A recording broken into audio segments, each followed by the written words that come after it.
Welcome into another edition of the Coach Shinnick Show. I'm Will Kennedy along with UWF head football coach Pete Shinnick. We're in Cleveland, Mississippi to start off this edition. First Gulf South Conference game, first Gulf South Conference win, 39-33 the final.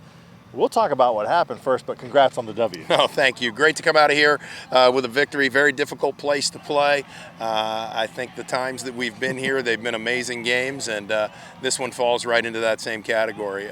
Credit to Delta State, phenomenal effort on their part. I thought they dialed up really good schemes on both sides of the ball to really put pressure on us, and I thought they executed their game plan extremely well. They're as good as a 2-3 football team as probably there is in the country. Have you ever thought about like just taking the first kick and going on offense first? So we'll start off, and this game starts again. You win the toss, you defer, and they get the ball, and we've seen it every game so far. Yeah. They drive the field. Patrick Shagag just leads them down. They end up with a big play. In the middle of the field, they were able to expose that in the first half. No, they really did. I thought their execution in the first half on offense was perfect. I don't know that they missed a shot or missed a play, and they made us pay for every aspect of it.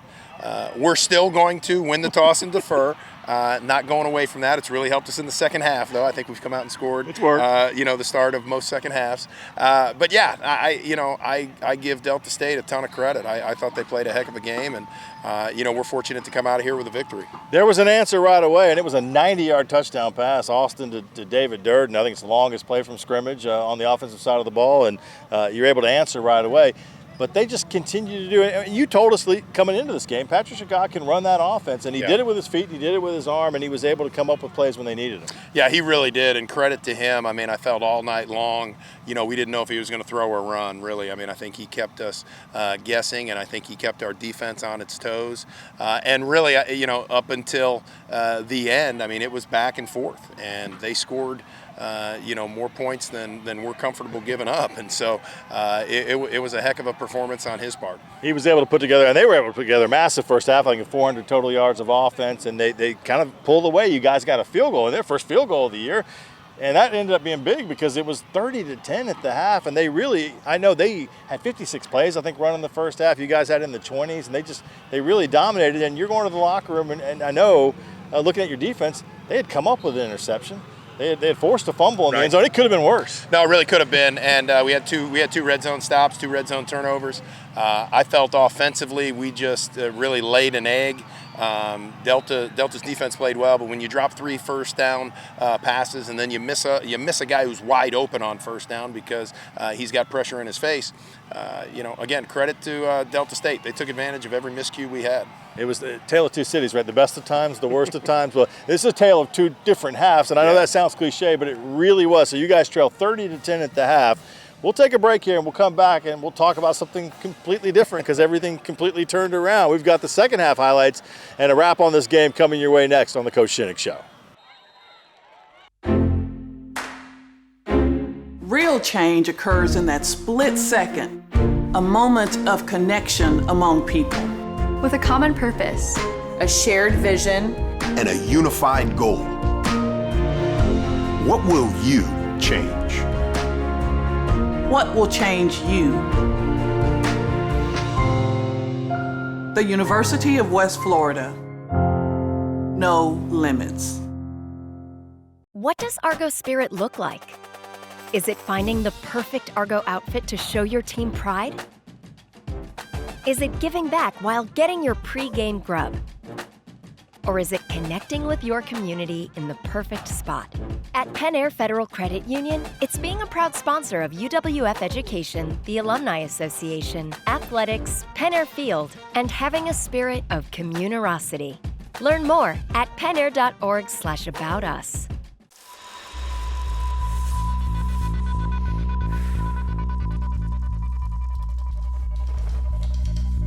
For those who measure success by the worn tread on their tires, and those who strengthen their body and mind and drift through their weekends over nature's curve.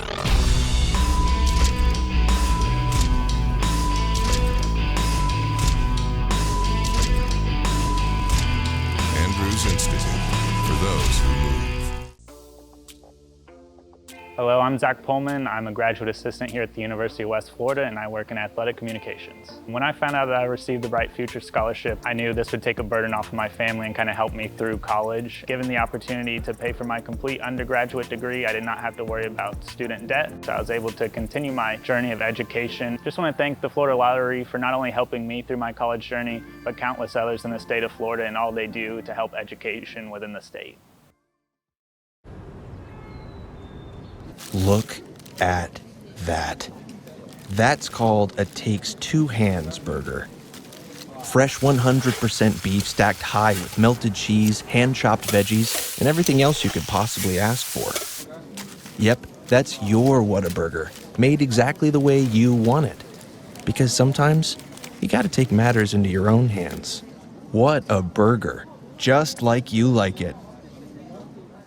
Welcome back into the Coach Shinnick Show. Again, we're in Cleveland, Mississippi, 39-33, the final 4-0 for the first time in program history. And Coach Shinnick, let's talk about the second half a little bit. This is really a situation you said you deferred, so you get the ball to start the half. And it really does feel like you got to come out and make a statement. You got to score, and you guys do. You drive right down the field, and all of a sudden it looks like the offense that we saw in the first half is gone, and we're back to normal.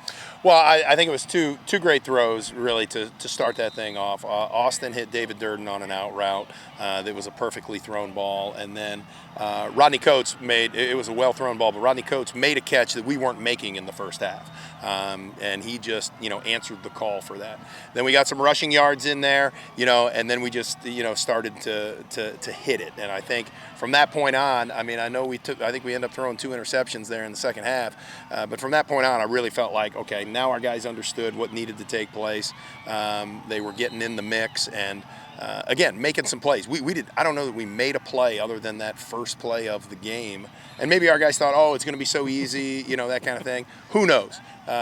Whatever it was, to finish the way we did and to end this game with a victory is a huge plus on our part. You cap that drive with Jared Smith in the end zone. They go down and get a field goal. It was great to hold them to a field goal and keep it 33-17, but then the offense just keeps doing what they're doing. And I thought, really, you saw the running game. They've got big guys, big bodies at linebacker, and Ravion and Shamari were able to get into space and make them pay. Yeah, this was really, I think we got 4 really dynamic running backs, but 2 of them are extremely elusive.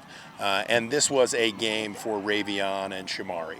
Both those guys in space are dynamic and electric. Ant Johnson Jr. and Javon Newton, they didn't carry the ball much. This really wasn't their type of game. We're going to need them down the line, but those 2 guys just really did a great job, not only running the ball, but catching the ball as well, because we were able to get them out in space and, might be the most passes that, a running back's caught, that running backs have caught, in a game. So that was exciting to see as well. There were some great mismatches. I thought, you score another touchdown, here you come again. Ravion's 10-yard touchdown for a guy that size to do what he did and get to that pylon was incredible. Well, it's down on the other sideline, and I'm like, oh, he's not out of bounds. Oh, he's there. Oh, he dove. Okay, somebody call touchdown. Yeah, he went from inside the box to outside the box, made a couple guys miss, kept running around people. That was a dynamic run, no ifs, ands, or buts. You cut it down. Here you are. You're right there on the doorstep, a chance to take the lead, I think trailing by 2, and then, 33-31. You get Shamari in the flat, and that had worked a couple times, and it works for a big touchdown to take the lead, and you go for 2.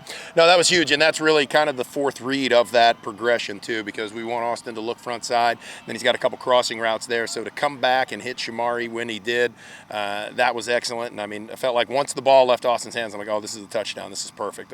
Shamari's in. I quoted on the radio broadcast one of my favorite coaches, Rudy Tomjanovich, who coached the Houston Rockets when they won back-to-back titles, and he said, never underestimate the heart of a champion. I felt like that was kind of the story of the second half of this game.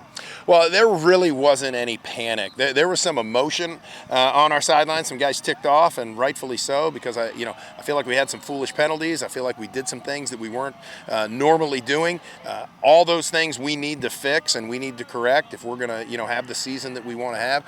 But our guys, were confident that we could find a way to get it done, and I think that's where that heart of a champion comes in. They're like, okay, we'll find a way. Hey, great job by the offense. Now we need to stop. Oh, now we get a turnover on defense. Boom, great.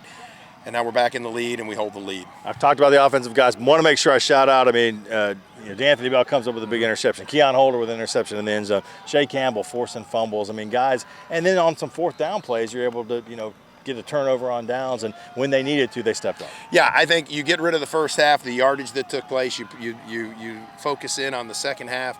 But in that first half, 2 amazing turnovers in the red zone, which were huge. Because like you said, they got no points out of that, and this game was close.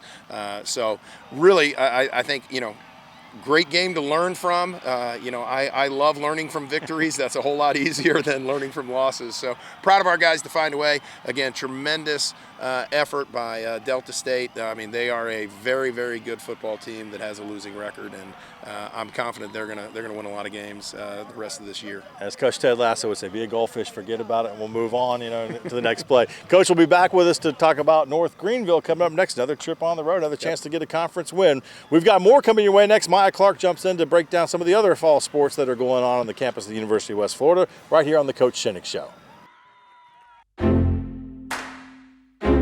Real change occurs in that split second, a moment of connection among people. With a common purpose, a shared vision, and a unified goal. What will you change? What will change you? The University of West Florida. No limits. What does Argos spirit look like? Is it finding the perfect Argo outfit to show your team pride? Is it giving back while getting your pre-game grub? Or is it connecting with your community in the perfect spot? At Penn Air Federal Credit Union, it's being a proud sponsor of UWF Education, the Alumni Association, athletics, Penn Air Field, and having a spirit of communerosity. Learn more at pennair.org/aboutus.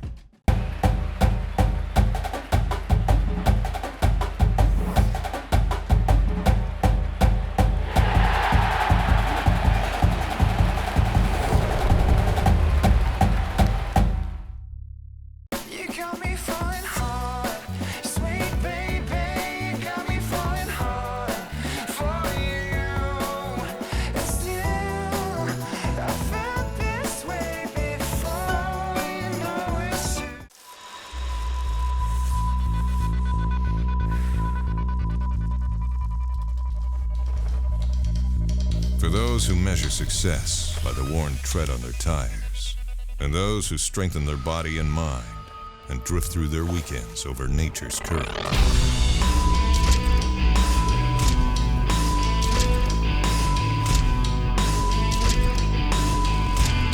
Andrews Institute, for those who move.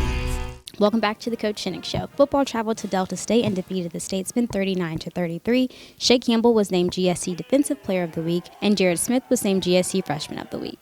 This week, the football team will travel to North Greenville. Volleyball swept Mississippi College and West Alabama over the weekend. Tyler Feasy won GSC Offensive Player of the Week, and Ashton Marshall won GSC Defensive Player of the Week. This week, the team will travel to Alabama Huntsville and Montevallo. Men and women's soccer were back at the UWF Soccer Complex this weekend. Women's soccer beat Union Friday night 3-1. Great crowd, a lot of fun to be finally on our field. Players had the right energy. We created a lot of chances against a very tough defensive team. Their team really worked hard on keeping us off the board. Again, very well coached, but we had plenty of chances. We were patient. We kept going after them, and then eventually we were able to get the goals that I felt we justly deserved. Blair, Peyton, and Bree, hard workers. Their big impact is how they defend up top, and so that helps us keep the shutouts. That helps Kylie and Hannah and others in the back keep the shutouts. But those three are very dangerous. We have others that go up there. Destiny Hammock does a great job on both sides of the ball. So it's a testament to how hard they're willing to work, and they finally got their rewards on Friday night. Yeah, just focusing on the next training session, focusing on the next game. They do a great job. Peyton is our captain, and then again, you mentioned the defenders with the shutouts. They just focus on the next match. Can't control the uncontrollables, and they're aware of that, and so we just have to continue to train, be excited about our next opportunity to play. We didn't have that opportunity last year with COVID, and so they appreciate every chance they get to play. Men's soccer also hosted Union on Friday night and lost 1-2. On Sunday, they faced Christian Brothers, and the game ended in a 3-3 draw. This weekend, both men and women's soccer will travel to Auburn, Montgomery, and Montevallo. After having last weekend off, men and women's cross country will travel to Alabama Huntsville for the UAH Charger Invitational. For the latest information on UWF athletics, visit goargos.com or follow Go Argos on Instagram and Twitter. What does Argo spirit look like? Is it finding the perfect Argo outfit to show your team pride? Is it giving back while getting your pre-game grub? Or is it connecting with your community in the perfect spot?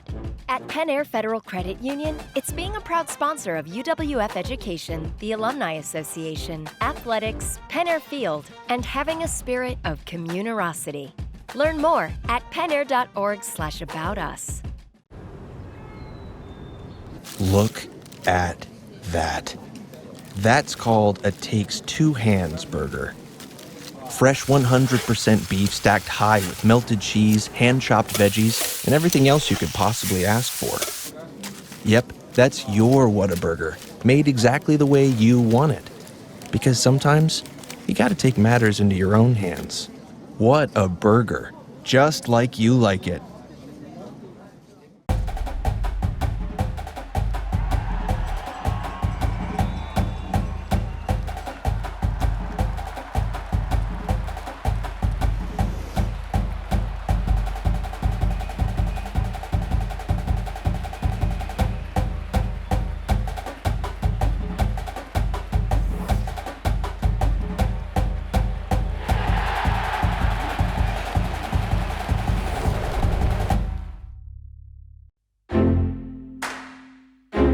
Real change occurs in that split second, a moment of connection among people.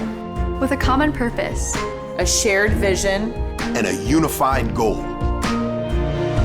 What will you change? What will change you? The University of West Florida. No limits.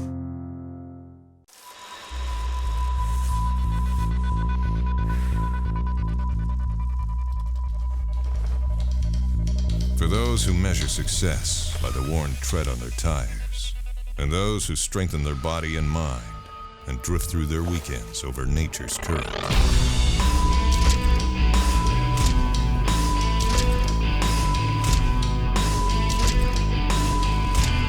Andrews Institute, for those who move. We're here with Kylie from Women's Soccer. Kylie, how are you today? I'm great, thank you. Okay, so you transferred in from South Alabama, and you've been here for about 2 seasons now. Last season, you had the chance to kind of get to know the team. How has it been with you being able to actually get to play with the team this season? So last season, we only had like 14 players here due to COVID and all that. So I think this year, having a full roster, it's a lot more fun.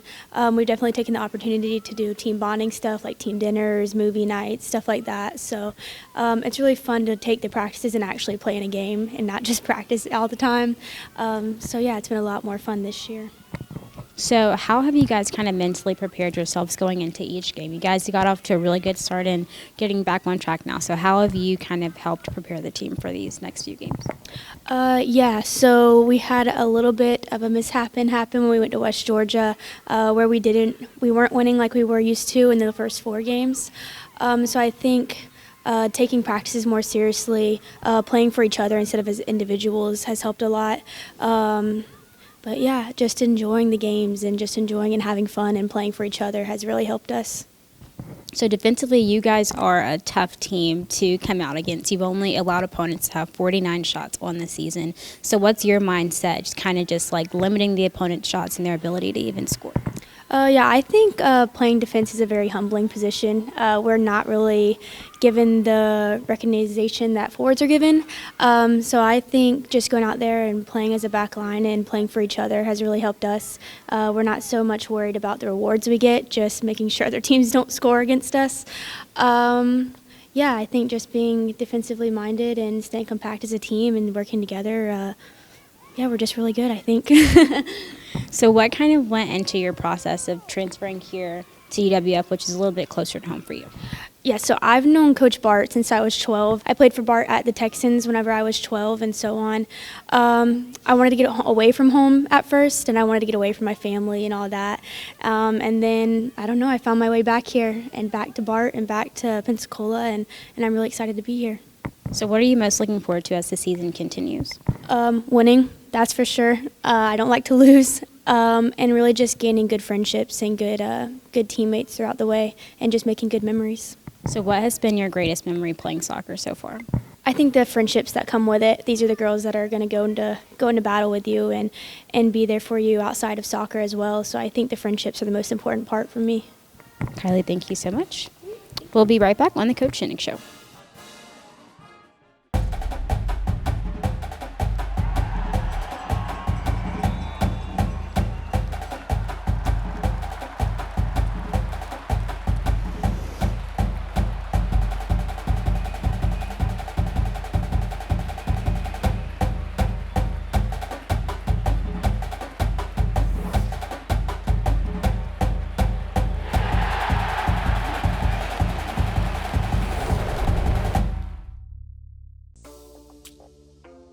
Hello, I'm Zach Pullman. I'm a graduate assistant here at the University of West Florida, and I work in athletic communications. When I found out that I received the Bright Future Scholarship, I knew this would take a burden off of my family and kind of help me through college. Given the opportunity to pay for my complete undergraduate degree, I did not have to worry about student debt, so I was able to continue my journey of education. Just want to thank the Florida Lottery for not only helping me through my college journey, but countless others in the state of Florida and all they do to help education within the state.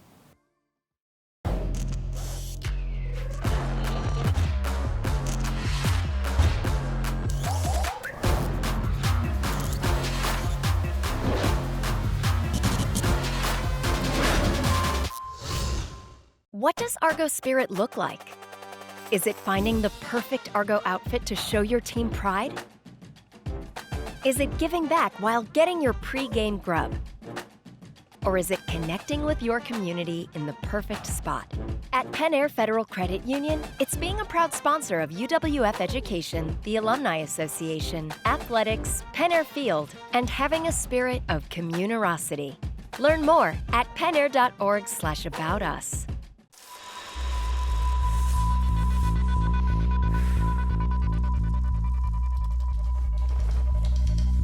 For those who measure success by the worn tread on their tires, and those who strengthen their body and mind and drift through their weekends over nature's current.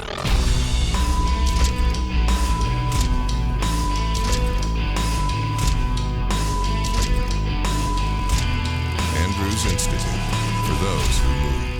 Welcome back into the Coach Shinnick Show. We kind of wrap things up here on the program each week here in the fall by looking ahead to the next opponent. And again, congratulations on the win to get the Gulf South Conference scheduled going. But, Coach, it's North Greenville next. It's back out on the road again. And I think we got a taste of what you're going to get week in and week out, which is everybody's best shot.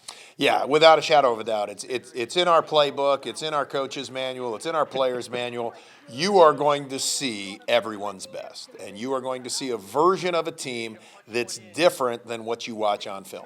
And we've definitely got Delta State's best for the majority of that football game. And so, obviously, they made some mistakes too. But with that being said, North Greenville's a team that if you go back to, last year or 2019, I mean, we open the game, we throw an interception, pick six, we're down, and really we're trying to get out of that hole the rest of the game. Their defense played us probably as well as any defense did throughout the course of the season. So this will be an interesting contest because they're coming off a loss and probably stinging a little bit at home, and they had a tough one with Mississippi College, which goes to show how competitive this league is. Yeah. I think week in and week out, you're going to see scores like you saw there. I mean, you had the West Georgia game against West Alabama. West Alabama comes out on top. You've got Mississippi College beating North Greenville. You've got competition week in and week out in this conference. No ifs, ands, or buts. We expect nothing again but North Greenville's best. We feel like they're a very talented football team. They run the ball, got one of the best running backs in the conference right now, doing a great job. Their quarterback spreads it around. Again, defensively, I think, from a point standpoint, held us as low as we did all of 2019. So we've got our work cut out for us, and we've got to be at our best. And we've always said that our best can get it done. But if not, it gets interesting. What do you expect from them defensively? Because I imagine they're going to watch the first half of that Delta State game and try to look for the things they can exploit. Yeah, they are, and I think what you're going to, what they've got to decide, I think which everybody playing us has to decide, what type of coverage they want to use and what type of pressure do they want to get. I think our O-line has been extremely good at picking up the pressure. I think we've given up 1 sack in 4 games, so I think they're going to look at what they had success with last year or in 2019 because they did get a couple sacks on us. They did create some movement in our pocket. So, I think each team's going to have to decide where they want to pressure us, how do they want to do that, and then really, from a secondary standpoint, how do you want to match up with our wide receivers? I think one of the things you see week in and week out, who's the hot hand, who's getting the ball, you try to double this guy's going to get it, and we've really had different leaders throughout the course, and that's what we want because our system is really, we're going to take who's open. Was Saturday against Delta, was that kind of a wake-up call a little bit? Even though we had tough games early in the season, obviously with McNeese and Commerce, was that kind of one of those that, okay, wait a second? Yeah, I think it's welcome to the GFC is what I think it is. And, I told our guys back in August that, hey, just wait till you get to Delta State because they're going to be waiting for you. We humiliated them a year ago. We scored a ton of points on them. I know that stung them and that stuck with them. Our guys now just have to realize that no matter what they see on film, they're going to get a different version come Saturday night, whenever that game's played because, it did. Oh my goodness, these guys are getting after it. And again, credit Delta State. What a great job they did. I thought their coaching staff put their guys in the right position. I thought their players executed at a high level. With all that being said, I love the resolve of our team, and to be sitting here 1-0 in Gulf South Conference play is huge. We want to get to 2-0 in Gulf South Conference play this weekend, and we're going to give everything we got to do it. Maybe halftime speech pregame. Go ahead and tell them you're down 20. Let's get this thing kick-started. Yeah. And I know for the offense in North Greenville, they're probably looking at what they saw at Delta and saying, okay, middle of the field, there's some areas we think we can take advantage of. Those are things that the defense needs to tighten on. No doubt. I think we gave up plays that we don't, typically give up. I think the one thing that, I feel good about at the end of the day is, the 6 sacks that we got, lowered their rushing total, held them to 2.5 yards per carry. We've got some things, though. We gave up big plays, and the thing that we preach defensively is no explosive plays, and 2 of their touchdowns were, one's 48 yards, one's 65 yards. I mean, you can't do that. That's 14 points right there. Completely different game if that doesn't happen.